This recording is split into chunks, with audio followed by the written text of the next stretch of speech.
The Ape Canyon attack, when the miners met the monsters. There are places on Earth where the forest seems to whisper ancient secrets, places where the night grows heavier, and even the bravest men start to doubt what's real. High in the shadow of Mount St. Helens, Washington State, there's one such place. A steep, jagged gorge known as Ape Canyon. In 1924, 5 rugged miners ventured deep into these wilds in search of gold. What they found instead would become one of the most terrifying encounters in Bigfoot history, an event so violent and bizarre that even today, nearly a century later, it still chills the blood of those who hear it. This is the story of the Ape Canyon incident. It began like any other gold expedition. The men, Fred Beck, Gabe Lefevre, John Peterson, Marian Smith, and Smith's son Roy had been prospecting in the dense wilderness near Mount St. Helens. The region was wild, remote, and unforgiving, a place where the only sounds were the wind through the pines and the occasional cry of distant wildlife. But it was also a place whispered about by locals, a place said to be haunted by mountain devils. The miners laughed off those stories at first. They built a small log cabin near the edge of the canyon, a simple but steady shelter to protect them from the cold nights. By day, they dug for gold in the rocky creek beds. By night, they huddled by the fire, talking about the riches they'd soon bring home. But then, strange things began to happen. One afternoon, while returning from a day's walk, Fred Beck noticed something across a small canyon ridge, a dark, human-like figure standing perfectly still. At first, he thought it was a bear. But when the creature moved, Beck realized with a chill that it walked upright, like a man. Its shape was massive, nearly 2.5 meters tall, with long arms and broad shoulders covered in dark hair. It stared at them for several seconds, then silently slipped behind the trees. When Beck told the others, they joked nervously. Maybe a hermit. Maybe a trick of the light. But that night, they all heard a deep, distant howl echoing through the mountains. A sound none of them could identify. Over the next few days, they would catch glimpses, fleeting shapes moving between trees, stones tossed down slopes as if to test them, and once, strange tracks in the mud, larger than any humans. It was clear now, something was watching them. Something intelligent. Something waiting. On the night of July 10, 1924, the miners barricaded themselves inside their small log cabin. The forest outside was eerily silent, no wind, no owls, no rustle of movement. Then, just after midnight, a loud thud shook the walls. At first, they thought it was a falling rock. Then came another. And another. Soon, heavy stones were being hurled at the cabin from the darkness.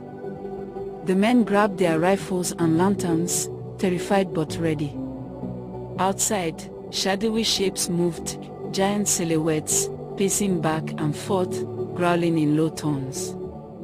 The miners fired through the gaps in the log walls.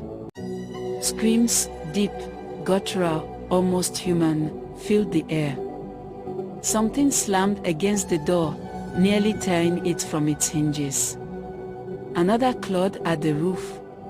One creature reached through a crack in the wall, trying to grab Beck, its long arm groping for him in the firelight. The night was chaos. Gunfire. Stones crashing through the roof. The roar of unknown beasts. The cabin shook as if a storm had hit it. For hours, the attack continued. The miners fired until their rifles were almost empty, barely holding the creatures off. When dawn finally broke, the silence returned as suddenly as it had begun. The men didn't wait to see if the creatures would come back. Exhausted, shaken, and pale, They packed what little they could carry and fled down the mountain, abandoning their claim and their gold. When they reached the ranger station, they told their story. The locals didn't know what to make of it. Some laughed. Others were pale as ghosts. A few days later, investigators went up to see the site. They found the cabin riddled with holes, the roof damaged, and huge stones scattered around, far larger than any man could have thrown. And, in the dust near the cabin, they found tracks. Massive, human-like footprints, just like the ones Fredbeck had seen earlier. The rangers couldn't explain it. No bears. No landslides.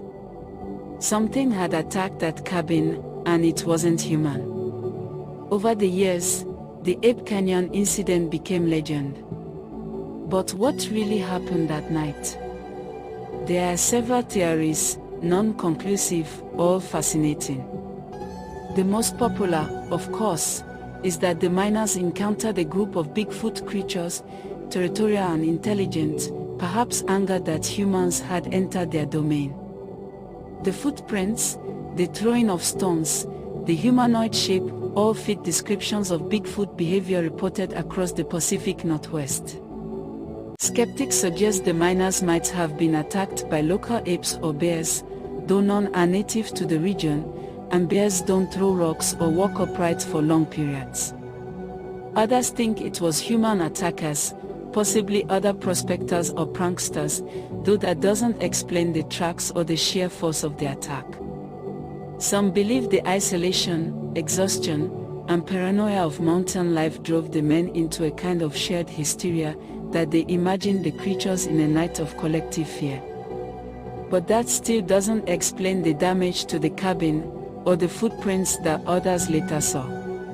A few go even further, claiming the miners stumbled into something beyond the physical world. That Ape Canyon, with its name and eerie silence, is a kind of thin place, where other entities, not of our kind, occasionally cross into our world. Spirits. Interdimensional beings. The Watchers of the Woods. Whatever they were, they left no trace, only fear, destruction, and questions that no one could answer. Years later, Fredbeck swore to his dying day that the story was true. He even claimed to have met the creatures again, not as monsters, but as spiritual beings, somehow connected to the earth itself. As for Ape Canyon, it still exists, though the landscape has changed since Mount St. Helens erupted in 1980. The original cabin site was long lost, but hikers and campers still report strange noises, footprints, and glimpses of towering shapes moving among the trees. Maybe the mountain devils are still out there, watching from the shadows. Maybe they never left. So next time you find yourself deep in the wilderness, when the forest grows too quiet, and you feel like you're being washed, remember the men of Ape Canyon, and the night the mountain came alive. If you enjoyed this chilling tale from Mysteries from the Orb, don't forget to like, subscribe, and ring the bell so you never miss another strange and unsettling mystery from the edge of the unknown. Until next time.